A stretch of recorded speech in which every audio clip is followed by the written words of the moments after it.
নমস্কার, আমি অস্মিতা। আপনাদেরকে স্বাগত জানাচ্ছি দ্য সোশ্যাল বাংলার পর্দায়। গোলাঘাটে বিধানসভা কেন্দ্রের বিধায়ক মানব দেববর্মার দেহরক্ষীর হাতে আক্রান্ত প্রাক্তন উপপ্রধান এবং ওনার ছেলে। জানা গেছে, কমলাসাগর বিধানসভা কেন্দ্রের অন্তর্গত বিক্রমনগর গ্রাম পঞ্চায়েত সংলগ্ন আগরতলা সাবরুম জাতীয় সড়কের পাশে ঘটে এই ঘটনাটি।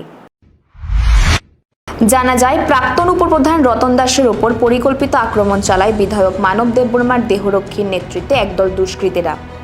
কৃষ্ণনগর গ্রাম পঞ্চায়েতের প্রাক্তন উপপ্রধান রতন দাসকে ফোন করে বাড়ি থেকে ডেকে নিয়ে বিক্রমনগর গ্রাম পঞ্চায়েত সংলগ্ন রাস্তার পাশে গোলাঘাটের বিধায়ক মানব দেববর্মার দেহরক্ষী, তার সহযোগী দীপেশ দেব, বিজন দাস ওরফে লিটু পূর্ব শত্রুতার জেরে আক্রমণ চালায়।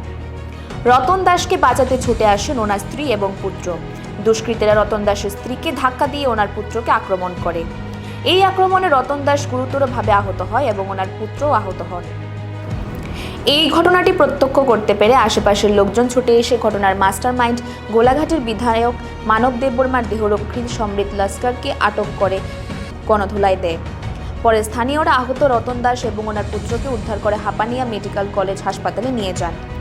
হাসপাতালে রতন দাসের সমস্ত পরীক্ষা নিরীক্ষার পর চিকিৎসকেরা জানিয়ে দেন, রতন দাসের একটি পা, একটি হাত সহ বেশ কয়েক জায়গায় গুরুতরভাবে আঘাত লাগার ফলে ভেঙে গেছে। প্রাক্তন উপপ্রধান রতন দাসের পরিবারের পক্ষ থেকে গোলাঘাটের বিধায়ক মানব দেববর্মার দেহরক্ষী সমৃত লস্কর সহ বিজন দাস এবং দীপেশ দেবের বিরুদ্ধে লিখিত আকারে আমতলী থানায় মামলা দায়ের করে। পুলিশ ঘটনাস্থলে এসে প্রাথমিক তদন্ত করে। অভিযোগ, বিধায়ক মানব দেববর্মার দেহরক্ষী সমৃত লস্কর রতন দাস সহ ওনার পরিবারকে দেখে নেওয়ার হুমকি দেয়। সংবাদ মাধ্যমের দ্বারস্থ হয়ে আহত রতন দাস গোটা ঘটনাটি তুলে ধরতে গিয়ে পুলিশ প্রশাসনের কাছে অভিযুক্তদের দৃষ্টান্তমূলক শাস্তির দাবি জানিয়েছেন। না হয় আমরা পয়লা বৈশাখে একটা দোকান দিই, দোকানটা দেওয়ার পরে আমরা মাস 2 মাস হয় 15 তারিখ, তো আমার এই এলাকার ওই 3জন যুবক একটা গাড়ি নিয়ে আয় আলটো এবং 3 জনে আমাদের দোকানের সামনে থামে। আমার পরিবারও দোকানে বিক্রি করতেছে। তারপরও আমি যাই, ওইখানে যাওয়ার পরে আমার নিয়ে ওই সমীর লস্কর এবং এই দীপেশ দেব এবং বিজন নাম লিটু দাস, বিজন দাস নাম লিটু দাস, তারা 2জন দাঁড়িয়ে ওই দেহরক্ষী এক MLA উড়ে দিয়ে আমাকে মায়ের দুধ শুরু করেছে। এই জায়গা মারে দেহরক্ষী, এটা শুনলাম ওই গোলাঘাটি বিধানসভার তো ওনার নামও আছে। তো ওই জিনিসটা আমার কথা হইলো, আমার পরিবারের সামনে আমারে মারে, পরিবার আছে, পরিবার মার খাইছে এবং ছেলে গেছে, ছেলেরও মায়ের দিকে হাতে পায়ে কামড় দেয়। 3জন গাড়ি নিয়ে আসে, একটা আলটো গাড়ি, এবং 3 জনে মানে কি অবস্থা মুখে আর বলা যায় না। এলাকাবাসী তাদেরকে ফিরান আমার বাঁচাবার লেগে খুব চেষ্টা করে, তারপরে আমার উদ্ধার করে হাসপাতালে নিয়ে যায়। তারপর আমরা কেস করি, এখনও তারা অ্যারেস্ট হয় নাই। পুলিশ কইছে তাদের এখানে যাইতেছি, আমরা অ্যারেস্ট করুন, কিন্তু এখন অবধি আমাদের থেকে তো কোনো তারা রেসপন্স পাই না, আমার অ্যারেস্টও করে না। আমরা আতঙ্কিতভাবে বাড়ি ঘরে আছি। আমরা প্রশাসনটা জানাইছি, প্রশাসন বাকিটা যাতে ন্যায্যভাবে আমরা বিচার পাই। এবং এলাকার ভিতরে ওই দেহরক্ষী বিভিন্ন জায়গা রাতে বিকালে হুমকি দেয়, MLAর নাম দেওয়াইয়া এলাকার ভিতরে সন্ধ্যাবান্ডা কিছু কুখ্যাত নিয়ে চলাফেরা করে আর মানুষকে ভয় দেখা। দেহরক্ষীর রিভলভার লইয়া হুমকি টামকি দেয়। তা আমরা ভয় পাইতেছি এখন সময় আনে আমাদের বাড়িতে কোনো আক্রমণ করে।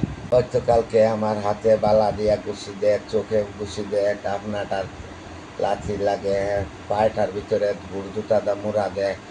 আর ওই 2জন দাঁড়াইয়া দেখে। আমি হার্টের রোগী, আমার এখন অবধি আমি চিকিৎসা পাইতেছি না, কিন্তু আমি কি করুম, আমি প্রশাসনের দিকে বসে রয়েছি। আমি কি করার, আমি প্রশাসনের কাছে চাই সুষ্ঠু বিচার এবং আমরা পরবর্তী সময় আমি মানিক স্যার কাছেও যাব, এই মুখ্যমন্ত্রী। আমি আগে প্রাক্তন উপপ্রধান ছিলাম, এর আগেরও 1 বছরের ছিলাম নগর পঞ্চায়েতের। কিন্তু এই বিধানসভার নতুন পঞ্চায়েত হওয়ার পরে আমার উপরে কীভাবে মানে শুধু এইরকম কিছু বিকল্প এইটা একটা গ্রুপ হইয়া আমাদের পিছনে লাগে। আমি পঞ্চায়েতের উপপ্রধান মানে ছেড়ে আমি আর দাঁড়াই নাই। আমার এটা হলো 4 নম্বর ওয়ার্ড এবং আমি মেইন রোডে একটা মুদির দোকান দিয়ে বসবাস করি, স্বামী স্ত্রীর দোকানদারি করি।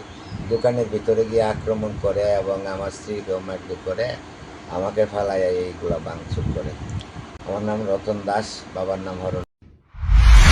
এখনকার মতো খবর এই পর্যন্তই। পরবর্তী আপডেটের জন্য চোখ রাখুন দ্য সোশ্যাল বাংলার পর্দায়।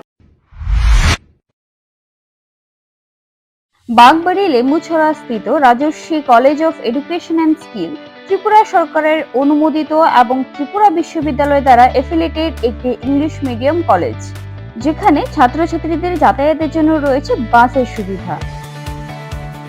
সবুজ প্রকৃতির মাঝে উন্নত এবং গুণগত মানের শিক্ষা ব্যবস্থার সুযোগ সুবিধা রয়েছে এই কলেজে। এই কলেজে ছাত্রছাত্রীদের অল ইন্ডিয়া কম্পিটিটিভ এক্সামের জন্য বিনামূল্যে প্রশিক্ষণ দেওয়া হয় এবং প্রত্যেক ছাত্রছাত্রীদের জন্য রয়েছে আলাদা মেন্টর এবং স্মার্ট ক্লাসের সুযোগ সুবিধা, যেখানে ছাত্রছাত্রীদের প্রত্যেকটি বিষয়ে খুব ভালোভাবে গাইড করা হয়। পড়াশোনায় হেল্পের জন্য রয়েছে লাইব্রেরির ব্যবস্থাও। Rajarshi college of education and skill মহাবিদ্যালয়ে ছাত্রছাত্রীদের mathematics, botany, zoology, physiology, geography, English, Kokborok, political science, history, education, philosophy ইত্যাদি সাবজেক্টগুলোর ওপর প্রশিক্ষণ দেওয়া হয়। সবুজ প্রকৃতির মাঝে উন্নত এবং গুণগত মানের শিক্ষা ব্যবস্থার সুযোগ সুবিধা নেওয়ার জন্য আর দেরি না করে আজই চলে আসুন Rajarshi college of education and skill. আমাদের ঠিকানা বাগবাড়ি, লেম্বুছড়া, আগরতলা, ত্রিপুরা। Phone number 9873673875।